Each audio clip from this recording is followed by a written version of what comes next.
일상 화학제품의 안전 사용 가이드. PVC 매트와 가소제. PVC는 범용 플라스틱으로 재료를 부드럽게 하기 위해 가소제를 첨가한다. 대표 가소제인 프탈레이트는 환경 호르몬으로 알려져 있으며 국내에서는 관리 대상이다. 국내 제조사는 사용을 줄이는 추세이나 수입 제품 대체 가소제에도 독성 보고가 있어 기본적 주의가 필요하다. 새 PVC 매트는 즉각적 폐기는 불필요하나 시간이 지나면 미세한 분해가 진행되어 입자가 소재가 탈락할 수 있다. 특히 1년 이상 사용한 매트는 마찰로 분진이 발생하여 호흡기손을 통해 노출될 수 있으므로 주기적 교체를 권한다. 중고 사용은 비권장한다. 살충제 스프레이 에어로졸. 살충제는 생물에 대한 독성을 전제로 하므로 과다 흡입 시 인지 기능 등에 악영향을 줄 수 있다. 사용 시 방 안에 분사한 뒤 창문과 문을 살짝 열어 환기하고 잔류 냄새가 빠진 후 취침하는 것이 바람직하다. 피레스로이드계 알레트린과 흔히 쓰이며 효율은 높지만 불필요한 직접 흡입은 최소화해야 한다. 방향제. 일부 생활화학 제품과 인지 기능 저하 간의 연관성을 시사한 연구가 있다.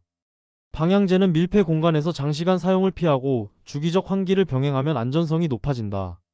과도한 노출은 위험 등급을 높일 수 있다. 새집 새 가구 증후군이 발성 유기화 합물. 신축 리모델링 직후에는 페인트 접착제 등에서 포르말데히드, 벤젠, 톨루엔 등의 휘발성 유기화 합물이 다량 방출된다. 초기에는 베이크아웃 고온 환기가 수시 환기가 효과적이다. 오래된 주거에서도 잔류 방출이 지속될 수 있으므로 오전 오후 1회 이상 환기를 권한다. 가습기 사용. 초음파식 가습기는 물속 미생물 불순물을 미세 입자 형태로 분무할 수 있으므로 노즐을 호흡기에 가깝게 두지 않는다. 물통은 매일 가능하면 하루 2회 세척 건조한다. 수돗물에 소독 부산물을 에어로졸로 지속 흡입하는 것도 바람직하지 않으므로 위생 관리가 핵심이다. 실내 습도 보완 대안으로는 실내 건조 빨래 등도 고려할 수 있다. 에어컨 필터. 공기청정 기능 필터는 영구 사용품이 아니다. 장기 사용 시 소재가 분해되어 미세가루가 발생할 수 있다. 최소 2년 주기로 새 필터로 교체하고 프리필터는 정기 세척한다. 드라이클리닝 비닐 보관. 세탁 후 비닐을 씌운 채 옷장 보관 시 용재가 잔류 방출될 수 있다. 비닐을 제거하고 베란다 등 통풍 일광 아래에서 충분히 환기 건조 후 보관한다. 어린이가 있는 가정은 특히 주의한다. 반찬 배달 용기 재사용. 대부분의 반찬 배달 용기는 PP 폴리프로필렌 또는 PE 폴리에틸렌이다.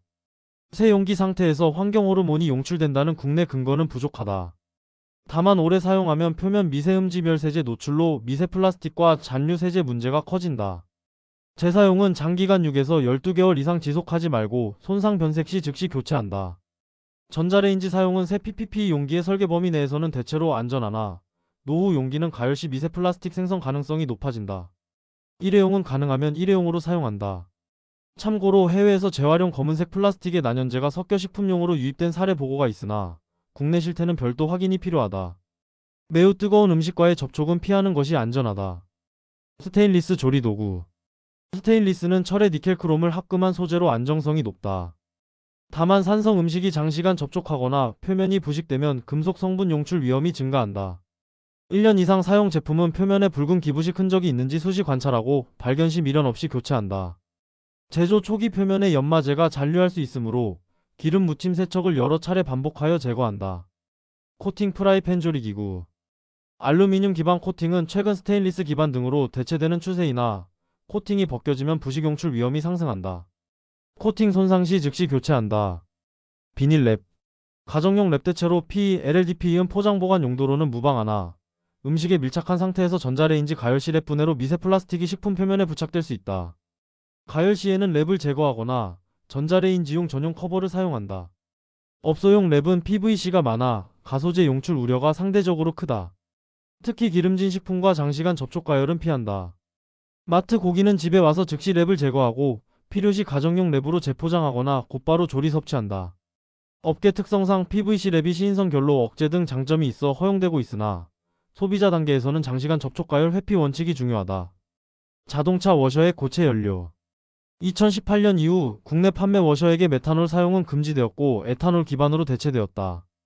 과거 메탄올은 실명 위험이 있을 정도로 독성이 강했으며 차량 공조 시스템을 통해 실내로 유입될 수 있었다. 다만 휴대용 고체 연료 메탄올 고용화는 여전히 실내에서 사용되는 사례가 있어 환기 불량 공간에서는 공기 중 메탄올 농도 상승이 발생할 수 있다. 실내 사용은 지양하고 불가피할 경우 충분한 환기를 실시한다. 에어프라이어와 아크릴 아마이드.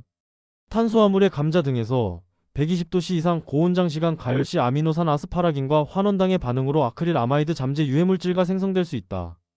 가정 조리에서는 온도 시간을 과도하게 올리지 말고 짧고 낮게를 원칙으로 하여 갈변을 최소화한다. 결론 위험성은 노출량 곱하기 노출 빈도. 일상 화학제품은 영위험이 아니라 관리 가능한 위험을 가진다. 그러나 사용 지침을 준수하면 노출량과 빈도를 크게 낮출 수 있으며 그때의 제품은 더 이상 위험한 물건이 아니다. 과장된 공포에 휩쓸리기보다 검증된 정보와 올바른 사용법 환기 주기적 교체 손상 확인 과열 장시간 가열 회피를 실천하는 것이 최선이다.